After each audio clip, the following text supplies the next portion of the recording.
Hey everybody, this is John for MTG Nexus coming at you with another deck overview, this time for Saheeli Combo in Modern. As a friendly reminder, if you like these informative deck overviews, please consider subscribing to the channel, giving us a thumbs up, leaving a constructive comment down below. So Saheeli Combo is kind of a variant of these Omnath soup piles that shoves a combo into the deck. They shove the combination of Saheeli Rye, which, whenever -2, make a copy. It's a token of target artifact or creature you control, except as an artifact in addition to its other types. And Felidar Guardian, which blinks target permanent rather than target creature, much as things like Hijiki or Restoration Angel, those kind of things did, allowing you to effectively Felidar Guardian, blink Saheeli, get a new copy of Saheeli, make a copy of Felidar Guardian, blink, blink, blink, blink, blink, blink, blink, blink, blink, blink, blink, blink, blink, make a bunch of cats, and beat your opponent to death with it. There's a couple different ways you can arrive with this. Most of the versions lately have been playing Karuga to take advantage of things like Fire Ice and Kasali Ambusher. Beyond that, you're also playing things like Fable the Mirror Breaker to set up your early turns. And then, Saheeli Felidar Guardian can easily win on turn 4. Beyond that, this particular version is going more of a combo variant rather than a mid-range plan. So while you do see things like Omnath and Solitude, as well as Leyline Binding, kind of facilitating this mid-range control plan, you also have this backdoor plan of Shape Anew into Portal to Phyrexia. Portal to Phyrexia, a new thing from Brothers War, forces each opponent to sacrifice 3 creatures, and during the beginning of your upkeep you get to bring creatures back from your graveyard, either bringing back killed creatures of your own, or just starting to get value out of the creatures you killed from your opponent. To facilitate this, you play a mostly forest-based land base, much like Dwarven Mine with Indomitable Creativity. You get to do this to make a food token. You can then sacrifice the food token with Shape Anew to allow you to go get Portal to Phyrexia as your only artifact in the deck. Beyond that, obviously you have Fable the Mirror Breaker, which creates artifacts. And then you also have copies of, that's pretty much it as far as the actual artifacts in the deck. So you're relying upon your mana base to get you there, or a copy of Fable the Mirror Breaker making treasure tokens with the goblin on the front half. Beyond that, you get to play some value planeswalkers like Teferi, Time Raveler to protect your combo, as well as disrupt your opponent, especially if they happen to either play counter spells or cascade spells. And also suspend spells, things like Riftbolt out of Burn. Ambusher, mediocre card, but this can be a free 2/3 creature that allows you to block your opponent's Ragavan or something out of nowhere. Oftentimes people will choose to use things like additional copies of Fire Ice or Dead Gone in this slot, but it is an interesting card, and obviously Solitude just being the obnoxious presence that it is in all these Omnath soup piles. Sideboard, lots of different options, but you're kind of restricted by it being a Karuga deck. Mystical Dispute when you're fighting over counter spells, whether it be against Murktide or control decks primarily. Also can use this to bring in disrupt your opponent's combos, but it is a very bad mana leak. Leyline of Sanctity helps protect you from discard spells, Thoughtseize and the like, etc. Can also help slow down decks like Burn. Force of Vigor when you need to deal with problematic artifacts or enchantments, mainly against Urza Saga decks, Hammer Time, etc. Endurance here, very good against any type of graveyard nonsense, whether it be Living In, whether it be Murktide, etc. Another copy of Ambusher.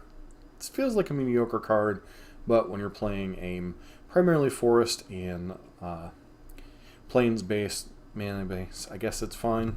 And then finally, Sundering Titan. A bit of a risk when you're playing a stretched mana base on your own, but, against 4 and 5 color mirrors, against creativity, etc.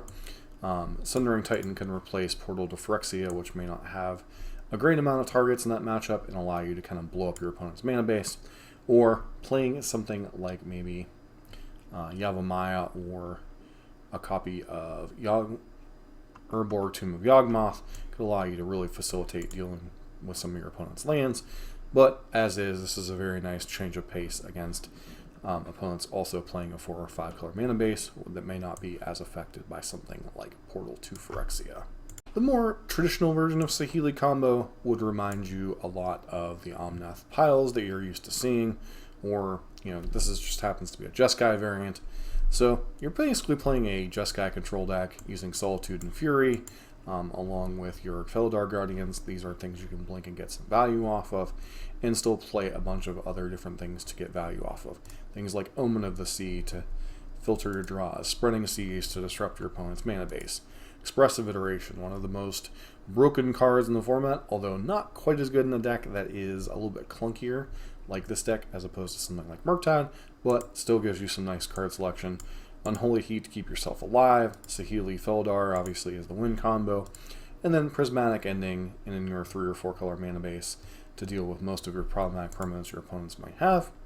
Sideboard, you're going to see a lot of Jeskai-esque variants here. Rest in Peace, very much the same thing as Endurance, mainly for graveyard-based decks, Murktide, Living End, etc.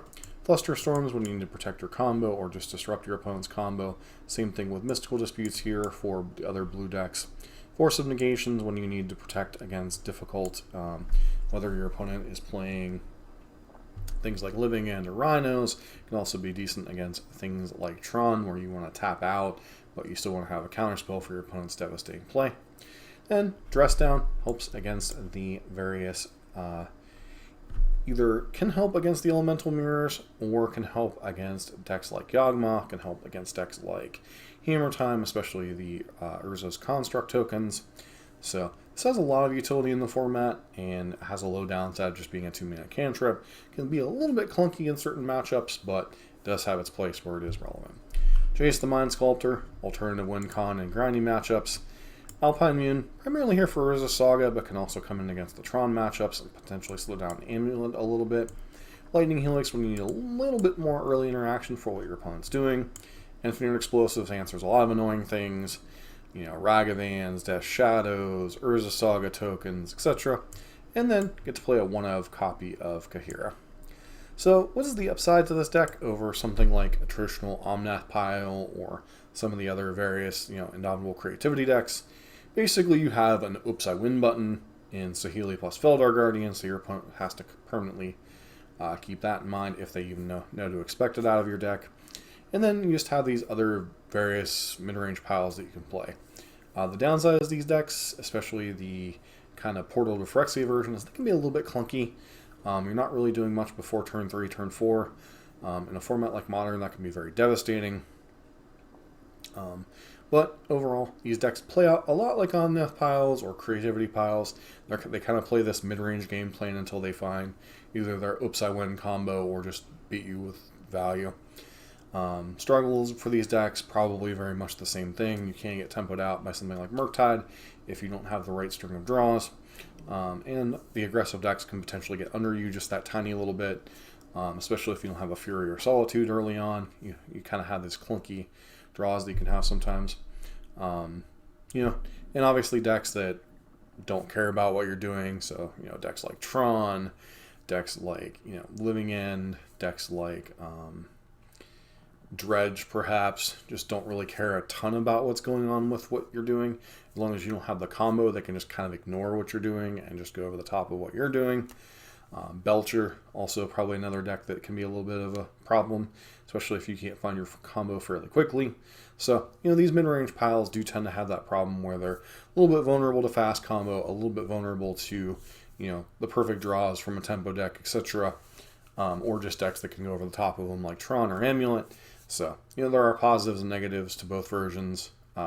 One, obviously a little bit more flair for the dramatic with Shape Anew with Portal Phyrexia can be very powerful, along with having the Saheeli combo itself.